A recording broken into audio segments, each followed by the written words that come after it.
the United States 100 years ago. A new nation of vast distances where opportunity awaited those who had the courage and initiative to seize it. In the 1840s and 50s, this young America was extending its boundaries across the continent. New lands were acquired, new territories were opened, new frontiers were established. No question of America's bigness in those early years. But that very bigness had in it the weakness that threatened the economic hopes of our young nation. What good were these new hopes that beckoned across almost endless stretches of land when our people could reach them only by travel on horseback or covered wagon trains across vast prairies? The rigors of stagecoach travel on washed-out trails, or the slow, tedious journeys down rivers and canals. As in every period of crisis in the economic growth of America, men of enterprise and foresight arose to meet the challenge. They built the railroads, a new form of transportation that saw shining rails supplant the tortuous trails of the wagon train, and engines of steam carry people and goods on a silver highway that was destined to lead America to industrial greatness. The railroad reached into every corner of the land. It provided a growing America with a spark to light the torch of progress. It was the dynamic force needed to transform a vigorous, sprawling country into a rich and powerful nation. New inventions spurred the continuing advance of our industrial needs, and in the vanguard of these achievements was the automobile. The early horseless carriage gave little indication of the tremendous popularity it was to enjoy, or the vital effect it was to have on the American way of existence. The roads and streets that had served the horse and carriage soon became inadequate to meet the demands of automobile travel. The passing years brought successive road building programs initiated on local, state, and national levels. As roads were built, the number of motor vehicles using these roads increased at an accelerated pace. Today, we are still faced with the need for safer, better highways to support our motorized economy. One segment of that economy, the rising industry of motor freight carriers, has a particular interest in adequate highways because it depends on them for the speed and efficiency of its operations. The number of these highway freight carriers and the number of vehicles they operate also have steadily increased, brought about largely through the building of new plants in outlying sections of industrial areas where direct rail service is not readily available. Of course, the motorist feels that he too has more than a passing interest in the cost and upkeep of our highway system. Yet really adequate highways and access routes are a long way from reality. Here is an extreme example. The road is blocked. Traffic is at a standstill.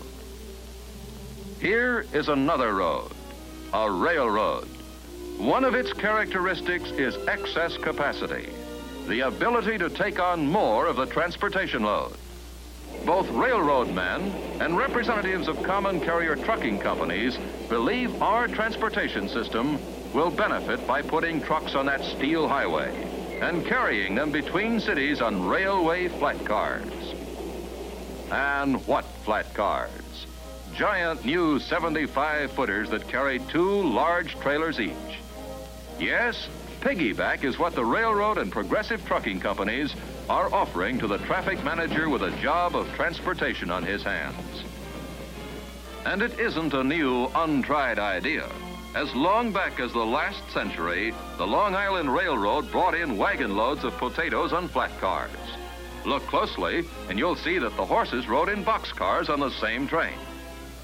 This new type of service soon spread to other railroads, and in the years that followed, piggyback transport received great impetus.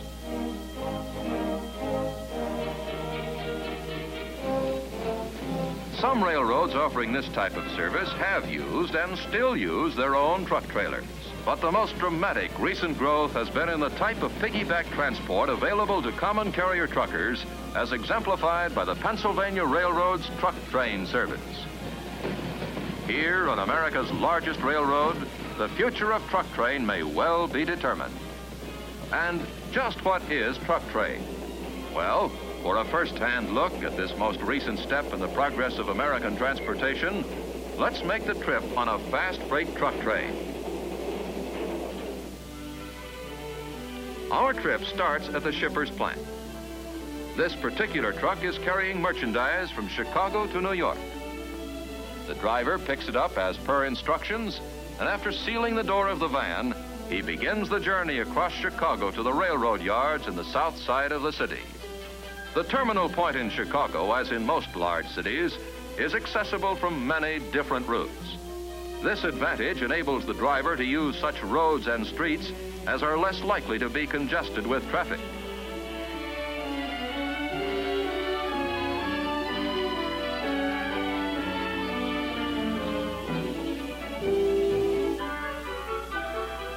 Upon arrival at the yard, the trailer is driven onto a scale where it is weighed to make certain it conforms to the required standards. It is also checked for height. A steel band is placed across the doors.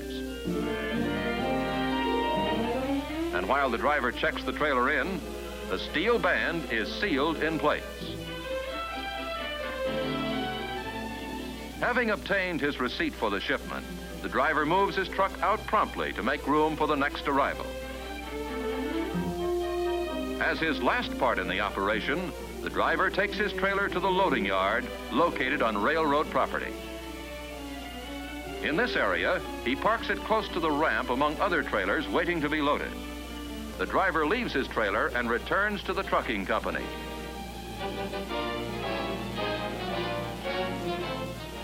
Flat cars are specially built for this service, each one large enough to hold 2 big trailers. Now, another driver hooks up to our trailer. He is a specialist in loading the trailer onto the flat cars and will place the trailer on the string of cars assigned to carry it to its destination.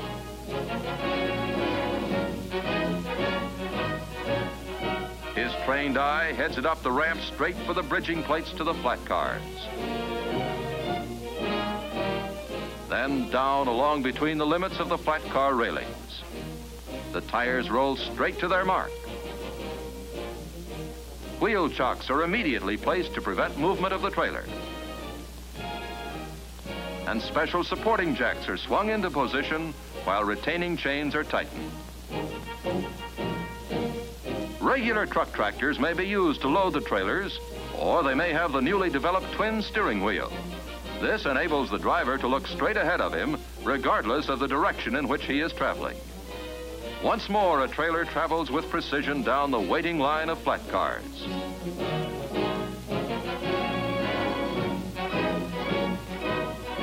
The hook of a retaining chain firmly grips the heavy guardrail as other wheel chocks slide snugly to the tires.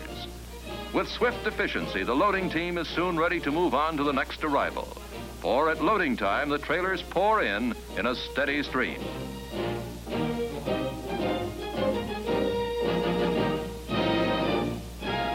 Before the train departs from the loading track, every trailer is examined to make sure it is securely in place.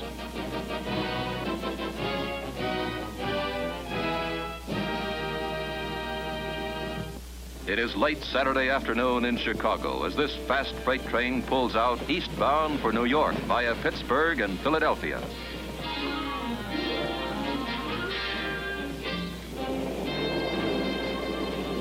Out of Chicago through the night, rolling across Indiana, and then into Ohio and across Pennsylvania, headed for Pittsburgh, Philadelphia, and New York. Clear track ahead on its own all-weather roadway.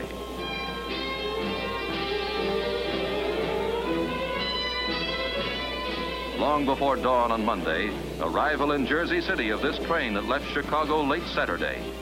900 miles in transit, early second morning arrival, and cargo ready for delivery at final destination on the East Coast. The trailers are released from their moorings and wheel chocks. Away they go to their various delivery points in New York and other cities. Let's follow ours on the last lap of its journey.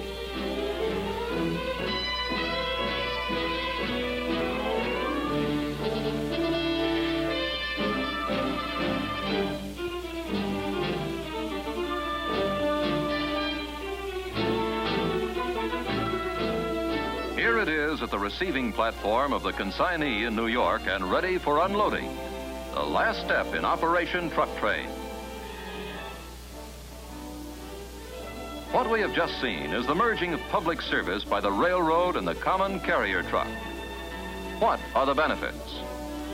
Joint participation enables the trucking company to concentrate its employees on sales and service in a terminal area, and permits the railroad to assume the responsibilities of the fast, long-haul operations which characterize truck train service.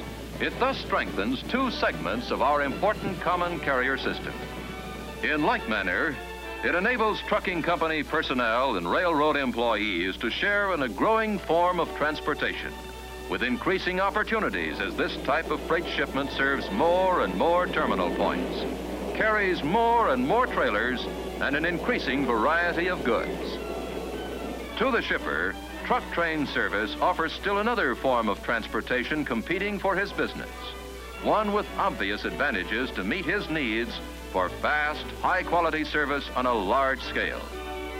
To all interested in the adequacy of our highway system, this form of transportation offers the possibility that, as it grows, it will contribute in some measure to lessening the burden on our road system of steadily mounting over-the-road motor traffic.